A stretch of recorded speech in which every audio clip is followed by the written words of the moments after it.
I think my media product uses forms of social media throughout. One example of this is the title, which is Life and Lessons Learned. Its length and complexity allows the audience to grasp exactly what the basic narrative of the media product is. Examples of real media products that do this are Eat, Pray, Love, Along Came Polly, and Peace, Love and Understanding. The setting of my media product conforms with conventions of real media products as it is set in London. There are many real media products of the same genre as mine, drama, which are also set in big cities, such as Manhattan and the Naked City. The costumes and props in my media product doesn't really challenge any forms or conventions of real media products. My protagonist is dressed casually, as is often seen in movies, with characters such as Spider-Man's Peter Parker and In Bruges protagonist Ray. Both wear dark coats appropriate for the same kind of weather my character was experiencing. My other two characters, the girls in the bar, are dressed fashionably, a little higher class and quite formally.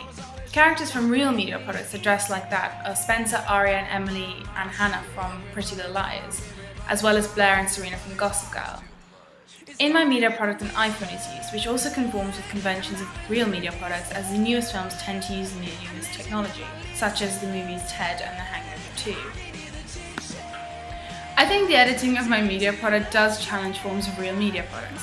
I edited it to be in black and white, which is quite old-fashioned, contrasting with the content of my product, which is clearly modern day with cars and trains.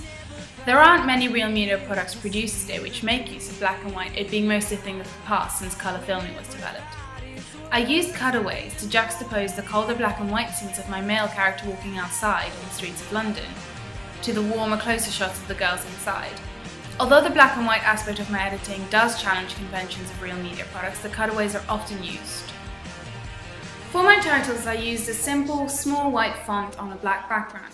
This develops real media conventions as it reflects the style of my film. It's not the type of font you'd expect to see in an action movie or a thriller. It's representative of my genre and my film. My male protagonist is introduced to the audience through a shot of him walking away. Although it is not instantly clear that he's the protagonist, it becomes clearer when he constantly appears in the shots and scenery.